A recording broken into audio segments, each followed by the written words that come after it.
I personally think the Utah Jazz really messed up the Donovan Mitchell trade.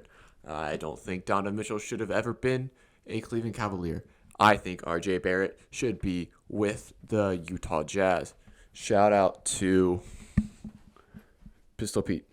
Like and subscribe. Welcome to the video. Like and subscribe. It's right down there. Yeah, it's like right here. And it takes like 2 seconds. And I would really appreciate it because I sit here and ramble about basketball sitting in a college apartment. This trade's crazy. So about a week ago, the Utah Jazz traded Donovan Mitchell to the Cleveland Cavaliers for what ended up being 3 unprotected first-round picks, 2 pick swaps, Lauri Markkanen, Ochai Agbaji, Colin Sexton.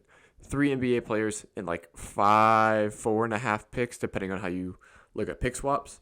Because I assume the Jazz are just going to keep all the picks. So basically, I think 3 unprotected first-round picks, but I digress.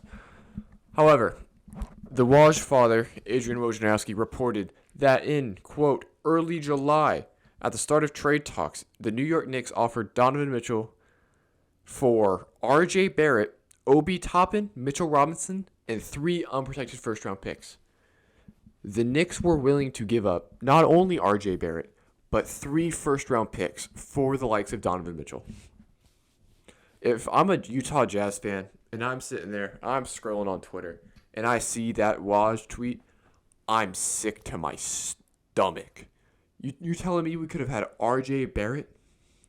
Now, R.J. Barrett is by no means a finished product, and I will yell from the top of this building how much I love R.J. Barrett. I am an R.J. Barrett believer. I mean, if the dude can average 20 points per game and he is inefficient, but it's getting better, and I see a path where he can be an all-star next year, and we didn't take that offer in 3 first-round picks, and an Obi Toppin who, might be something, and Mitchell Robinson, who's a good young center in the league. Now, he has issue with foul trouble and injuries and all that. But I'd much rather have that than Colin Sexton. And now, no disrespect to Colin Sexton. I mean, Colin Sexton could genuinely average 25 points per game, and I don't think anybody would bat an eye. Lauri Markkanen, he can space out the floor for you. He could shoot a whole bunch of long twos for you. He's really good at that. And then Ochai Agbaji, we don't know a whole lot about him in the NBA. He's a rookie, hasn't played yet, came out of Kansas, but I expect him to be a good glue guy. I don't expect him to be a star. R.J. Barrett has legit star potential. Colin Sexton doesn't have star potential. Lauri Markkanen, no star potential. Ochai Agbaji, don't know, but I don't think so, So, and 3 first-round picks? 3? As soon as I saw that trade offer, I sent it to my friend. I was like, I would much rather have this offer than what the Utah Jazz eventually got. It's basically the same amount of draft capital and better players. Now, the Utah Jazz explanation for this is really bad. I don't like it. I don't like it at all. They want to be really bad this year so that they can win like 20 games and try and get Victor Wembanyama. Understandable, right? Victor Wembanyama, one of the best prospects we've seen in recent years. But wouldn't you rather have an already solidified guy that can already make an all-star game next year, and he's like 22 years old? Now, I do understand. I understand Wembanyama is generational talent, the next LeBron coming out of high school.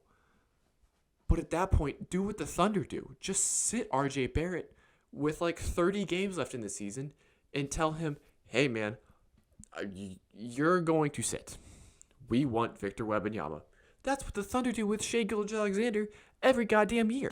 Every year, Shai Gilgeous-Alexander is sitting down because the Thunder want to lose more games and want to win like 27 games. And let me tell you something.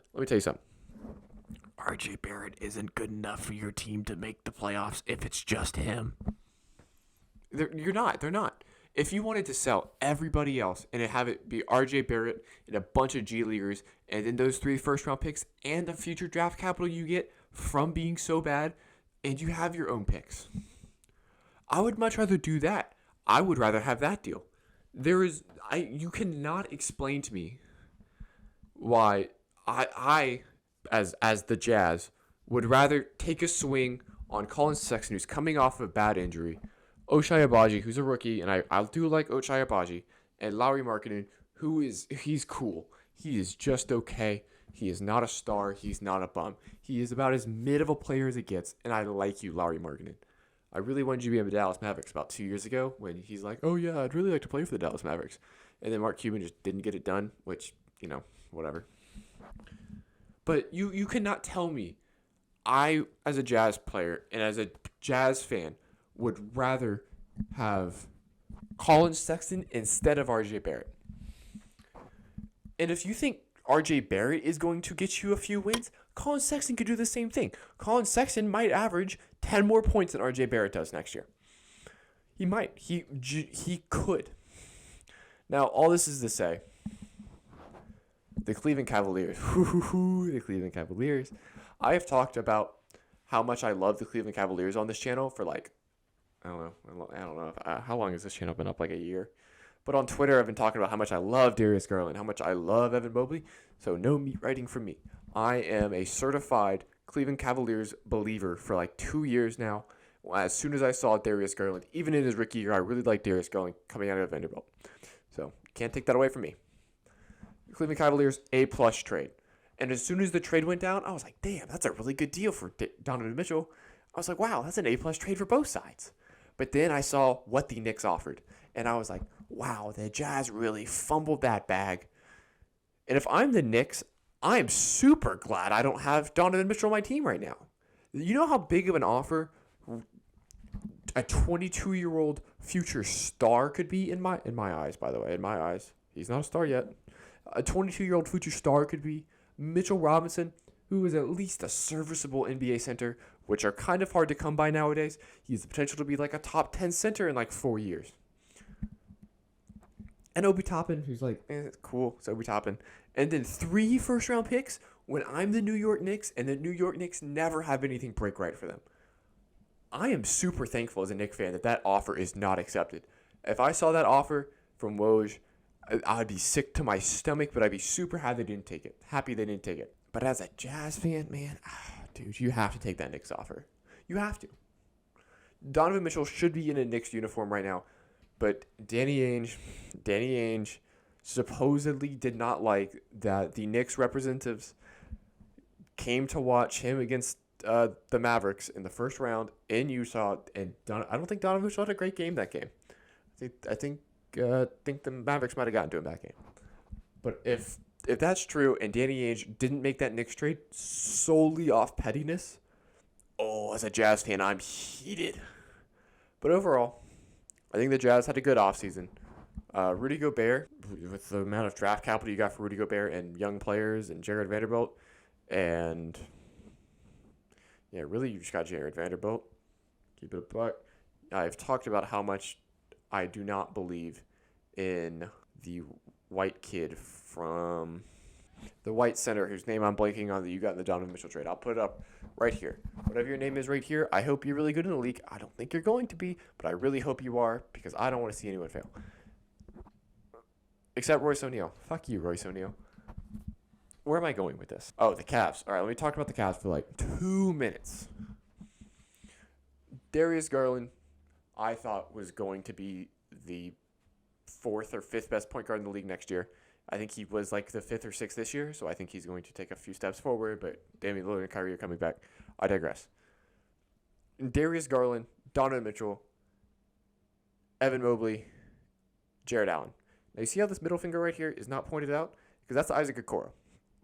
Isaac Okoro this year is the make or break piece for the Cleveland Cavaliers, in my opinion. If you don't know, Isaac Okoro is one of the worst volume 3-point shooters in the league. He has about as much separation as physically possible. If this Magic Johnson jersey was Isaac Okoro, you are the defender. You're the defender of Isaac Okoro.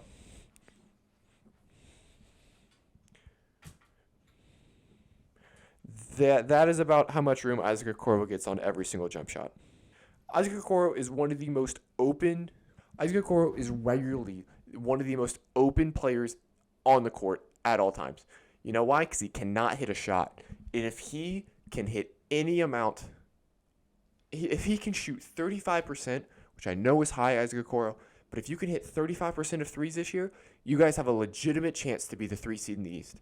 If you continue to shoot poorly on wide open shots and give your team empty possessions, even though you're a great defender and the small backcourt is going to need it, if you don't take that next step shooting wise, this team could be like the 6th seed, which is, you're like, oh, the 6th seed's not bad, but you can be the 2 or the 3 seed if Isaac Okoro is whoosh, in the corner. Now that might be a little drastic, but you get the picture. Isaac Okoro is literally the swing man of this team because if he can shoot, if Isaac Okoro can shoot, this team is unstoppable. If Isaac Okoro cannot shoot, this team is almost unstoppable. In 3 years, Donovan Mitchell has the potential to be the 3rd best player on this team because I hate to say it. Actually, no, I don't. I really like Darius Garland's going to be the best player on this team in like 2 years. And then in like 4 years, it's going to be Evan Mobley. Donovan Mitchell will be like the 3rd best player on this team in like 4 years. Because Evan Mobley is going to be the best player in the world at one point. Mark my words. Evan Mobley, man. Don't ever get me started on Evan Mobley. And Darius Garland is going to be like a top 3 point guard in the league at one time and get all NBA first team nods and maybe win an MVP. And Donovan Mitchell is like one of the best playoff performers in the league. Now, if one of the teams, being the Nets, the Celtics, the Cleveland Cavaliers, Bucks, those 4 teams right there. Those are 4 teams. Those are the first 4 seeds. The Miami Heat, the Chicago Bulls, the Atlanta Hawks. That's 8 teams. 4 out of those 8 teams don't make the second round, and the East is about to be a bloodbath.